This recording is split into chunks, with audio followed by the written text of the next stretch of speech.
Hai guys, kali ini kita akan bahas kisah dari seorang anak remaja yang selamat dari malapetaka yang menimpa dia. Jadi di tanggal 29 Januari 2009 ada sebuah kejadian yang menimpa keluarganya. Di tanggal itu, di hari itu ada seorang pria yang bernama Paul Warner Powell. Paul Warner Powell ini usianya saat itu masih 20 tahun. Dia lahir di tanggal 13 April 1978. Dia memasuki sebuah rumah di wilayah Manassas, yang mana rumah itu adalah rumah temannya yang bernama Stacy Reed. Nah, saat itu mereka cerita-cerita. Dia ini seorang cowok yang termasuk agak rasis ya. Dia kayak gak suka gitu dengan orang yang kulitnya beda warna dengan kulit dia sendiri. Jadi ada namanya istilah Caucasian, yaitu orang berkulit putih. Pokoknya kayak bule, pokoknya semua orang yang berkulit putih lah. Dia itu termasuk orang yang pecinta khusus kulit putih, fanatik banget gitu. Jadi waktu dia datang ke tempat rumahnya temannya itu yang namanya Stacy Reed, usianya saat itu masih 16 tahun, seorang cewek. Dia bilang, "Kamu tuh siapa sekarang pacar kamu?" Katanya gitu kan. Dia nanya, "Pacar aku si ini, si Anu." Dia jawab lah kan nama pacar dia. Ternyata dia kenal. Terus dia bilang, "Kamu ngapain sih pacaran dengan orang yang berkulit hitam?" Kata dia gitu. Jadi karena dia kan anti banget tuh dengan yang namanya berkulit hitam. Lalu saat itu juga dia kayak gak terima aja gitu kan. Setelah itu dia langsung menyerang si Stacy ini ke kamarnya, yang mana kamarnya itu ada di loteng rumah itu. Dia menyerang si cewek itu, lalu mencoba untuk memerkosa dia. Nah, saat diperkosa dia melawan. Si Stacy ini melawan dengan cara, pokoknya dia berjuang gitu dengan tenaga dia. Dan saat itu dia pun mencoba untuk mengeluarkan pisau dari sakunya, dan dia langsung menikam di leher dan di dadanya berkali-kali. Dan pada saat dia masih berusaha untuk menyelamatkan dirinya dengan mengeluarkan suara, dia gak terima mungkin, lalu dia habisi dengan cara dia nginjak lehernya si Stacy Reed, sehingga dia kehabisan nafas dan berakhir berujung nyawa di kamar itu saat itu. Lalu dia pergi ke bawah, ke ruang tamu. Dia mencoba meminum es teh dan sambil ngerokok di sana. Dia nunggu keluarga yang lainnya. Nah, di rumah itu terdapat seorang ayah, yang mana adalah ayah tirinya si Stacy Reed, dan juga ibunya, tapi mereka sedang di luar kerja. Dan saat itu si cowok ini, di saat dia lagi menunggu, ternyata adiknya si Stacy itu yang bernama Christy pulang dari sekolah. Nah, saat dia pulang, usianya masih 14 tahun ya saat itu si Christy ini. Dia nanyain, "Kamu ngapain di sini? Kakakku mana?" Dan dia nunjukin lah kan, "Kakakmu ada tuh," dia bilang gitu. Nah, saat dia lihat di kamar kakaknya itu sudah tergeletak, sudah gak bernyawa. Lalu dia mencoba teriak gitu, karena melihat kakaknya kayak gitu dia histeris banget gitu. Tapi langsung dicegah sama si Paul ini. Dia langsung mencoba menyerang si Christy dan membawa dia ke basement, ruang bawah tanah.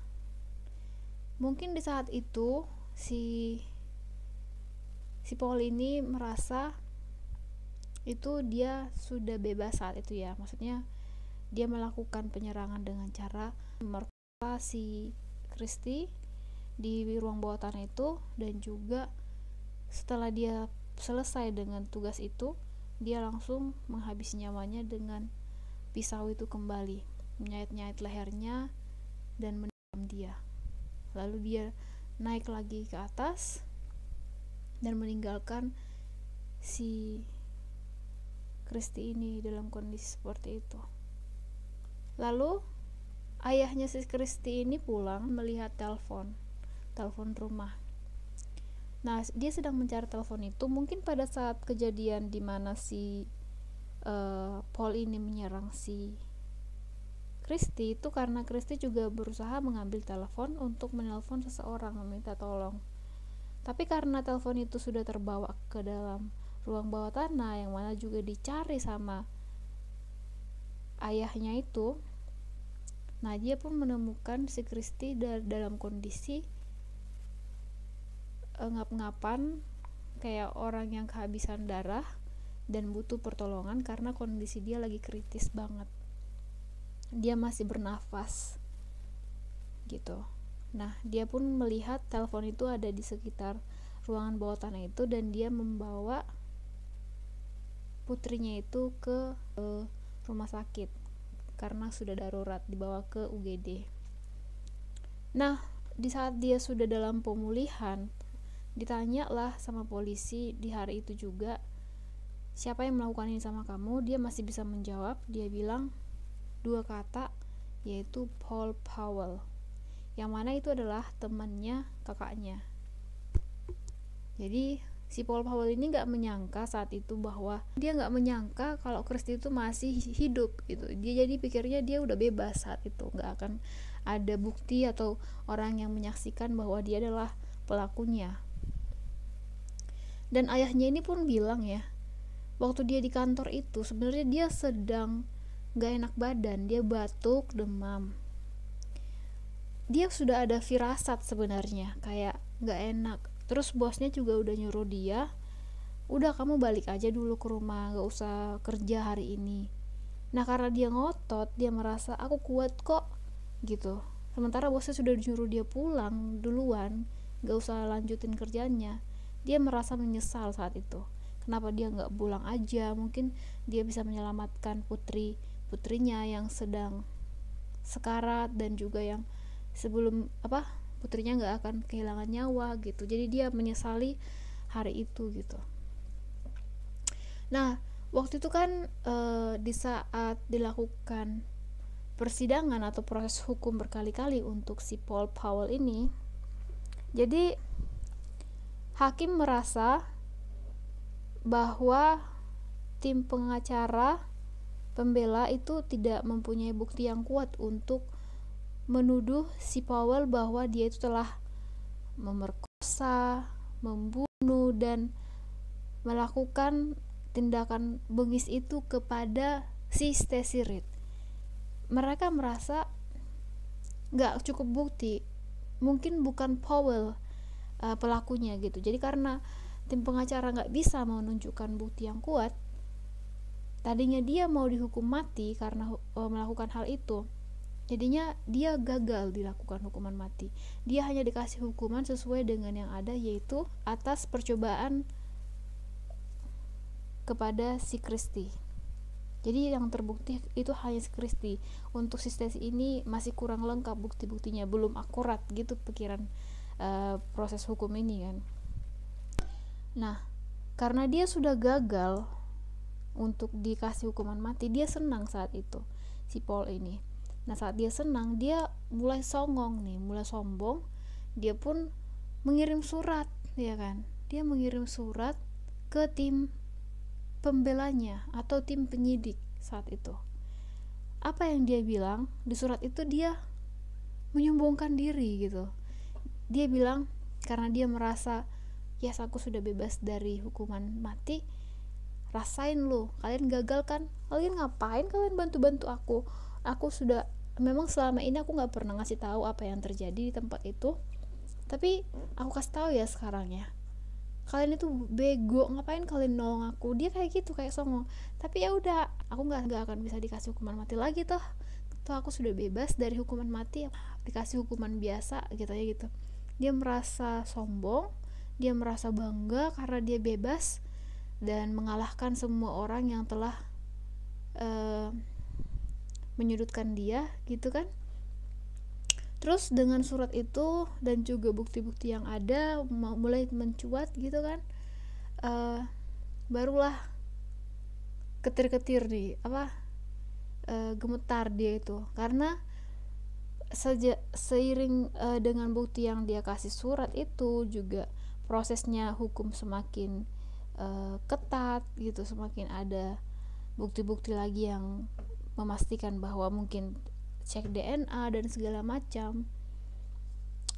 Lalu si Paul ini yang saat itu masih berusia 20 tahun, dia dipenjara dan kemudian 11 tahun kemudian setelah dia dipenjara, barulah dia dapat hukuman mati itu. Coba bayangin, gila kan, termasuk lama sih. Dan sedangkan si Christy yang mana dia masih berusia 14 tahun saat itu, dia pun bisa lega. Akhirnya orang yang dia takuti, yang membuat dia trauma dalam hidupnya itu bisa hilang dari dunia ini, yang mana dia mungkin gak akan merasakan takut lagi atau gimana. Ya semoga aja dia sembuh dari rasa traumanya. Dan juga pasti sedih banget kan kehilangan keluarga yang mana itu karena ulah orang yang gak bertanggung jawab. Jadi motif dari si Paul ini katanya hanya karena rasisnya itu, dia gak suka dengan temannya itu berkulit hitam. Maksudnya temannya itu pacaran dengan berkulit hitam, dia gak suka banget kayak gitu. Dia pengennya dia lebih pro sama orang yang berkulit putih gitu. Aneh banget sih orang kayak gini. Ya pantas aja dia tuh, kalau orang-orang rasis seperti ini udah gak cocok lagi tinggal di dunia, karena kan manusia beraneka ragam, gak cuma satu kulit aja, satu warna aja. Jadi itulah. Dan si Paul ini dikasih hukuman itu di tanggal 19 Maret 2010. Dia memilih untuk di kursi listrik aja gitu ya, daripada dikasih dua pilihan kan, disuntik mati atau dikasih kursi listrik, dia minta kursi itu. Dan ada juga yang bilang, tebakan nih ya, motif dia itu apa, itu dia memang dari awal sebelum datang ke rumah itu dia udah merencanakan akan menghabisi semua orang yang ada di rumah itu. Jadi dia menunggu giliran gitu, misalnya siapa yang ada duluan, tapi dia kayak menunggu momen kayak gitu, momennya kayak mungkin satu-satu. Jadi karena orang tuanya udah kerja, mungkin ya posisi aman nih, ngerjain Stacy dulu gitu. Dan dia juga merencanakan untuk ayahnya Stacy, ibunya Stacy gitu. Dia udah merencanakan untuk semua keluarga itu mau dihabisi gitu kan. Tapi ternyata di saat si Christy keluar, maksudnya pulang dari sekolah, nah itulah terakhir korban dia. Dan untungnya dia selamat, jadi dia bisa menceritakan apa yang terjadi sama dia dan siapa pelakunya. Termasuk hebat sih si itu waktu itu. Usia dia masih 14 tahun. Dia bisa selamat dari pisau yang sudah menyerang tubuhnya. Hebat sih dia. Salut aja lihat wanita, lihat anak pejuang kayak gitu. Itu kan termasuk anak-anak di saat itu. Ya, itulah yang terjadi kepada keluarganya si Stacy Reed itu, guys. Aneh ya, di tahun segitu itu ada yang kejadian seperti itu, temannya gitu kan. Ya turut berduka cita untuk keluarganya Stacy. Mungkin mereka juga sudah lega dengan hukuman yang setimpal yang mereka dapatkan, yaitu meskipun harus menunggu 11 tahun untuk kematian dari orang ini, si Paul, tapi mereka sudah lega. Semoga mereka bisa sembuh luka batinnya gitu. Oke guys, thank you for watching. Sampai jumpa di video berikutnya ya. Stay safe, bye bye.